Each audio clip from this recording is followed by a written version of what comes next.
All right, and sports highlights this morning. The Nigeria Premier Football League Board has secured the new 3-year title sponsorship agreement with Poland-based investment group Euromatch, signing a deal worth $7.5 million to end the league's decade-long wait for a title sponsor.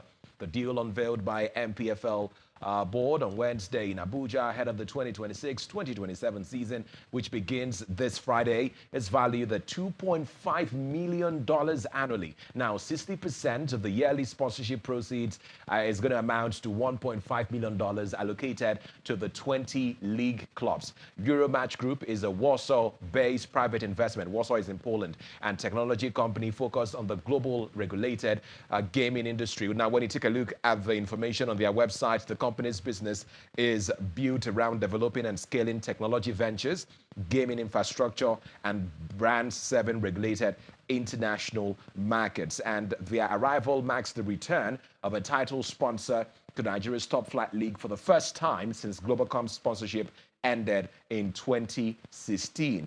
Now, NPFL chairman Gbenga Elegbeleye said the partnership would have a positive impact on the salaries and welfare of NPFL players. And the new campaign is scheduled to begin on Friday. It's going to be a Southwest derby between five-time champions, Shooting Stars, or 3SC if you like, of Ibadan, and the newly promoted Inter Lagos at the Lekon Salami Stadium in Ibadan, or your state. And so while we encourage you, or while you do all of the sponsorship and the standing for Chelsea, Man City, Manchester United, get ready to also support your favorite Nigeria Premier Football League clubs, the likes of Abia Warriors, Eimba, Kano Pillars, and what have you. Well, moving on now to basketball, where after bouncing back in the last window to keep their World Cup dreams alive, Nigeria's D Tigers will begin their campaign in the second round of the 2027 World Cup qualifiers with a clash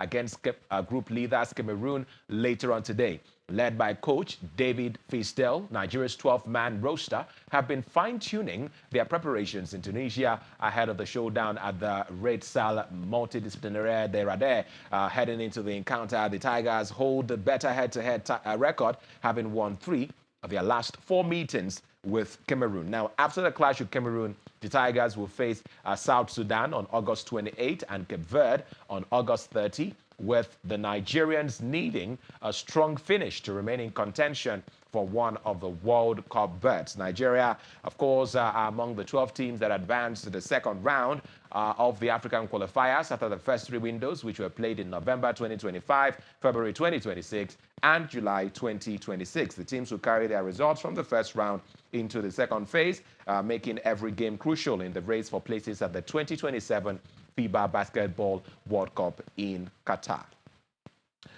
Now to Europe, where Savio scored on his Tottenham debut as Spurs advance into a third-round League Cup tie with Liverpool following a comfortable 5-1 win over Charlton Athletic on Wednesday. Spurs, 4-time winners of the League Cup, started their Premier League season with a humiliating 3-0 loss away to Brentford last weekend, but it was a different story at Tottenham Hotspur Stadium with 2 goals in 4 minutes late in the first half from Mickey Moore and Dominic Solanke, leaving the hosts in command before substitute Kevin Danso scored with his first touch, meeting a free kick with a flicked header in the 67th minute.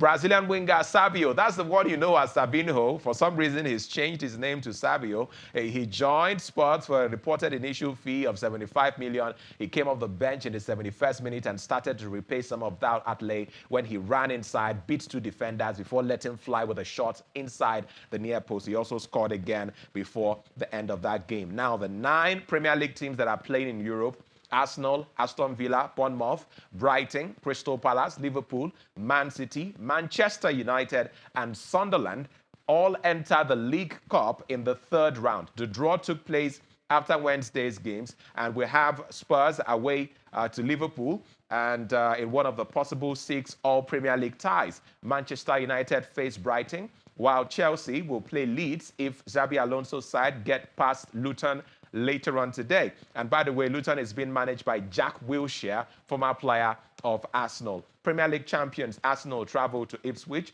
while League Cup holders Manchester City are at home to Norwich. Well, moving on now to transfers, where Morocco midfielder Ayoub Bouadi has become the most expensive teenager in Premier League history after joining Manchester City from Lille in a 5-year deal. The French club said Wednesday was worth 100 million euros. That's about 85.6 million pounds. The fee for Bouadi surpasses Manchester United's 58.9 million deal for Lenny Yoro, also signed from Lille in 2024. Now, City moved for Bouadi after selling Spain's World Cup winning captain Rodri to Barcelona, Tijani Rendias to Al Qasida, with Nico Gonzalez also poised to leave the Etihad. The 18-year-old rising star was one of the standout players at the recent World Cup, helping Morocco reach the quarterfinals before they were beaten by France. Bouadi will join Elliot Anderson, who, of course, moved to City from Nottingham Forest. And Bouadi made 96 appearances for Lille after breaking into the first team at the age of 18. And all of the transactions being done at City just tells you that it's a new dispensation at the club. Man City is rebuilding their future. Now, Chelsea midfielder Enzo Fernandez is also understood to remain of interest to City, but the Blues set a recent deadline for bids for the 120 million rated Argentine that passed without a deal being done. And of course, we're keeping tabs on that particular deal. It could actually happen anytime soon. We hear that Man City are still very much interested, and also Nicholas Jackson could be going to Aston Villa. I don't know how Chelsea does it, but kudos to the Blue Co company, the owners of Chelsea. Well, that's all we can take on sports this morning.